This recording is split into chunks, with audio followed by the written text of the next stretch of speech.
Lee McNair Richard.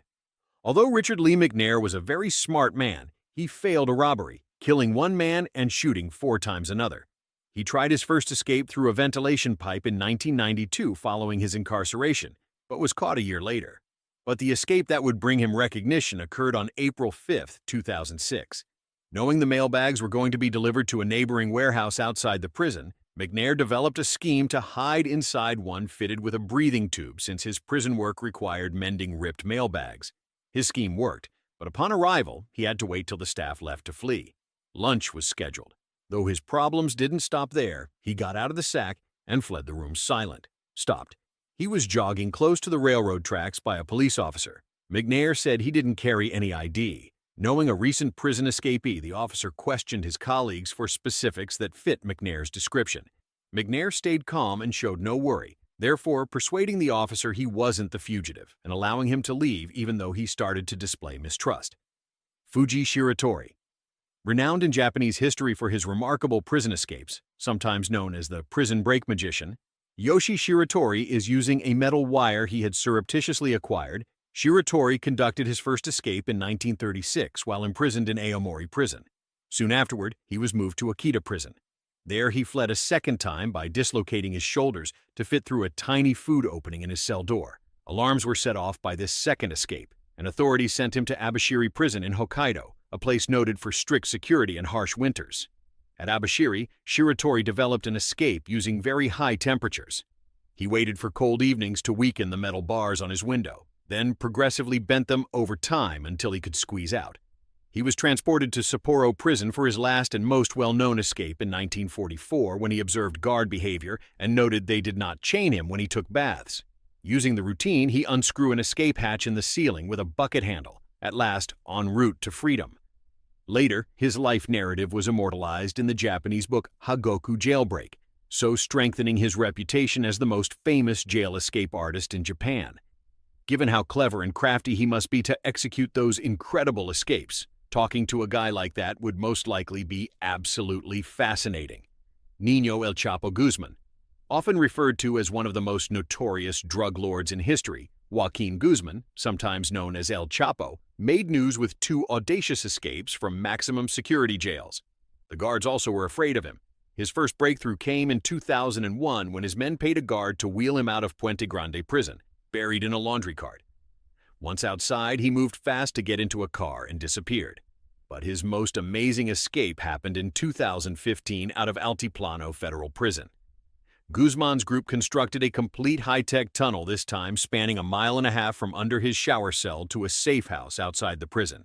Equipped with electricity, air, even a rail system to get him quickly, this tunnel displayed the extent Guzman's organization will go to guarantee his freedom. His last minutes in the jail were captured on surveillance video. Pascal Payet. Pascal Payet, a French criminal with a taste in theater, was serving a 30-year term for a brutal robbery when he masterminded a cinematic escape. His friends stole a chopper in 2001, broke him out by landing it on the prison roof. Payet was not completed, though. 2 years later, he broke free 3 additional prisoners using the same approach.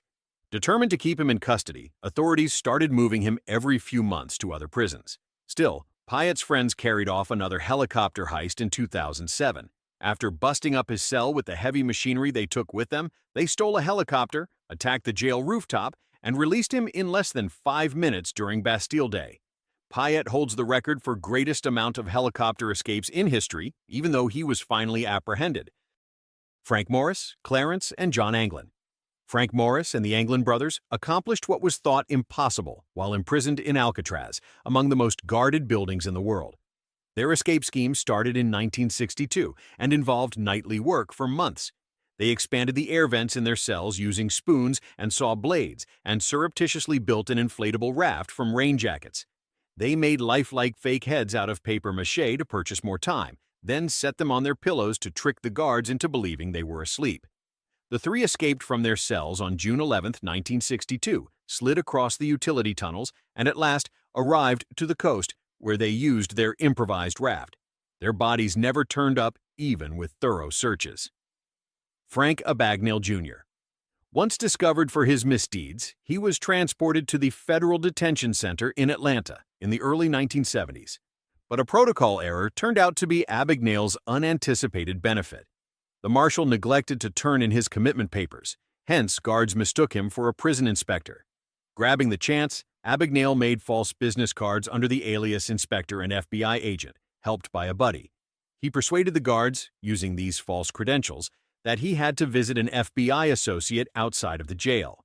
They let him go, and he left the building unnoticed, therefore transforming his escape into a last act of dishonesty. Dillinger John. Renowned for his several jail breakouts, the famed Depression-era gangster John Dillinger had one of the most insane ones in 1934. Dillinger discovered he was in a purportedly inescapable jail following capture. Not discouraged, he made a gun out of wood and black-painted it to trick guards into thinking it was a real firearm. Equipped with his phony gun, he conducted a spectacular breakthrough, kidnapping several guards and grabbing a sheriff's car for escape. Dillinger's life on the run ended soon after his brief triumph, but his wooden pistol escape became a legendary tale. Stalag Luft III. The Great Escape. A group of Allied POWs, British, American, Canadian, Australian, French, and British airmen, attempted a well-known escape from the strongly guarded Nazi prison camp, Stalag Luft III, during World War II. Deep in Germany, the camp was ringed by security precautions, including stilt-built shelters to reveal any underground escape attempts and concealed microphones to track excavating. Notwithstanding all, the convicts methodically excavated 3 tunnels under the names Tom, Dick, and Harry. They buried 30 feet below the surface using spoons, metal cutlery, and milk cans, carefully disguising mined sand and socks to scatter subtly throughout the yard. 76 men crawled through the tunnels on March 24, 1944, but guards finally found the scheme and captured all but 3 who arrived at freedom. Tragically, Hitler broke the Geneva Convention by ordering 50 of the taken soldiers killed. Texas 7. 7 Texas prisoners planned one of the most amazing escapes in U.S. history in December 2000. Called the Texas 7, these guys locked guards and prison staff in an electrical room after overpowering them. Then they passed many headcounts and obtained access to a pickup truck kept close to the gate by passing under false names and posing as managers. Once outside, they drove away, starting an extensive multi-state manhunt. Their run came to an end following a piece on America's Most Wanted, which resulted in their capture. They were arrested and returned to detention even though they tried to arrange a broadcast surrender. Convicted of murder, a charge he contested, Papillon Henri Charrière, also known as Papillon, was transported to the cruel French penal colony in French Guiana, where he started organizing escapes right once. His first big effort was sailing from the colony in a tiny boat with a few fellow prisoners toward Trinidad and Curaçao, but he was caught in Colombia. Charrière never gave up on fleeing, even after several years of punishment and solitary incarceration. On Devil's Island, he developed a last scheme based on ocean currents. Timing their leap with the waves, he and a buddy, Sylvain, built a raft from coconut sacks and launched off the cliffs. Charrière kept on his own following Sylvain's terrible death in quicksand once he arrived on the mainland. At last, he arrived in Venezuela, where he acquired citizenship and freedom. Though some doubted the truth of his account, his 1969 book, Papillon, was much praised. Castle in Kolditz. Respected for commanders judged especially dangerous or prone for escape, Kolditz Castle, a German prison of war camp, was among the most high-security ones in World War II. Known as OFL-AGIVC, it was an unauthorized, escape-proof prison for Allied troops who had repeatedly sought to flee other camps. Among his most famous getaways was building a glider. His scheme called for actually flying out of the jail. Using bed slats, pilfered electrical wires, and other trash, British officials Bill Goldfinch and Jack Best started assembling the glider in 1944. Built in the attic of the castle, they intended to toss it from the roof. The war ended before they could try the escape, but the Kolditz Cock glider came to represent POW inventiveness. If you enjoyed this video, propose another by joining my Discord or subscription for like ones.